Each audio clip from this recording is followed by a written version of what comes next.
नमस्कार बच्चों। आज मैं द्विवेदी योगीन कवि मैथिली शरण गुप्त की रचना साकेत और आपके पाठ्यक्रम में वर्णित उसके अष्टम सर्ग के बारे में चर्चा करूंगी। हिंदी साहित्य के इतिहास में द्विवेदी युग के नाम से चिन्हित कालखंड के कवियों में मैथिली शरण गुप्त का नाम सर्वोपरि है। उनकी कविताओं में राष्ट्रीय भावना को देखकर महात्मा गांधी ने उन्हें राष्ट्रकवि की संज्ञा से अभिहित किया। उनका काव्य आधुनिक हिंदी कविता के लिए विशिष्ट उपलब्धि है। वे हिंदी काव्य सरोवर के कमनीय कमल हैं। वह भारतीय संस्कृति के अमर गायक, उद्भट प्रस्तोता और सामाजिक चेतना के प्रतिनिधि कवि हैं। भारतवासियों के हृदय में अपनी जातीय संस्कृति के प्रति श्रद्धा एवं राष्ट्रीय भावना जगाने वाले कवियों के में गुप्त जी का स्थान सर्वोपरि है। इनका काव्य भारतीय संस्कृति का सच्चा दर्पण है। आज हम लोग साकेत महाकाव्य के बारे में थोड़ी सी चर्चा कर लेते हैं कि साकेत राष्ट्रकवि मैथिली शरण गुप्त द्वारा रचित एक कालजयी कृति है।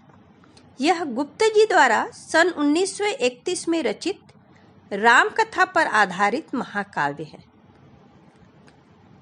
साकेत की रचना गुप्त जी ने आचार्य महावीर प्रसाद द्विवेदी के निबंध कवियों की उर्मिला विषयक उदासीनता से प्रेरणा पाकर की थी। कवि ने साकेत में नैतिकता एवं आदर्शवादिता से परिपुष्ट हमारे सांस्कृतिक जीवन के निरूपण में अपना अद्भुत कौशल दिखाया है।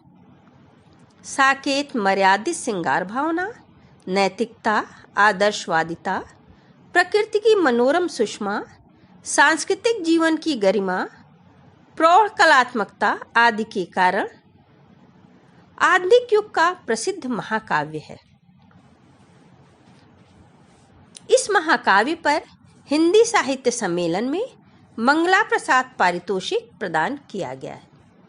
भारत सरकार ने सन 1954 में गुप्त जी की साहित्यिक सेवाओं के लिए इन्हें पद्म भूषण की उपाधि से अलंकृत किया था। साकेत में कुल 12 सर्ग है। इस काव्य के प्रथम सर्ग से लेकर सप्तम सर्ग तक लक्ष्मण उर्मिला का विनोदपूर्ण हास परिहास, राम के राज्याभिषेक की तैयारियां, मंथरा का षड्यंत्र, कैकेयी की वरयाचना, राम वनगमन, दशरथ मरण, भरत आगमन आदि सम्मिलित है। अष्टम सर्ग में चित्रकूट सभा का आयोजन और कैकेयी का पश्चाताप है। नवम सर्ग में उर्मिला के विरह व्यथित जीवन का वर्णन है।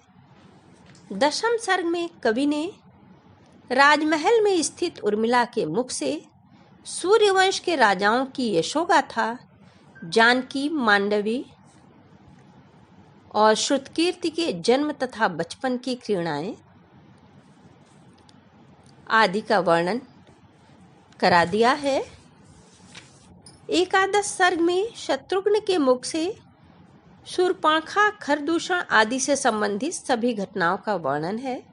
द्वादश सर्ग में मेघनाद, कुंभकर्ण वध, राम रावण युद्ध, रावण वध, विभीषण का राज्याभिषेक, राम का अयोध्या आगमन आदि वर्णित है।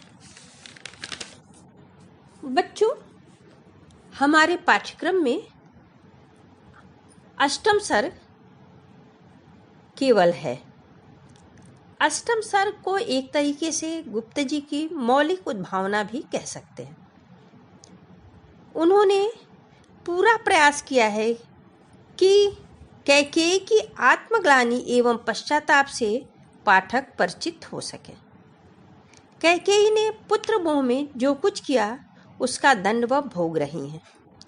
कैकेयी के पुत्र भरत ने उन्हें भला बुरा कहा है। भरत के भ्रातृस्नेह, शील, सदाचार की जो झांकी इस अष्टम सर्ग में प्रस्तुत की गई है वह अन्यत्र दुर्लभ है। एक गीत गाया गया है इस अष्टम सर्ग में सीता के द्वारा कि मेरी कुटिया में राजभवन मन भाया। यह गीत सीता के मनोभावों का व्यंजक है। इसमें सीता के स्वाभिमान, स्वावलंबन, कर्मशीलता, प्रकृति प्रेम, पर दुख कातरता, सेवा परायणता, स्वदेशानुराग आदि सभी चीजों की मार्मिक व्यंजना कवि ने की है।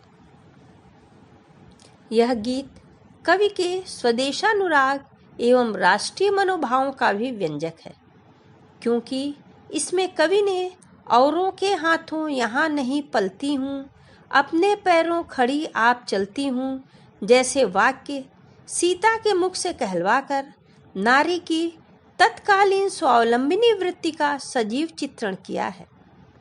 साथ ही भोली भाली, कोल किरात एवं भीलों की बालिकाओं को नागरिकता का पाठ पढ़ाने एवं काटने बुनने की कला सिखाने में कवि अपने युग के सुधारवादी आंदोलन की भावना को बड़े ही मार्मिक शब्दों में व्यक्त करता है।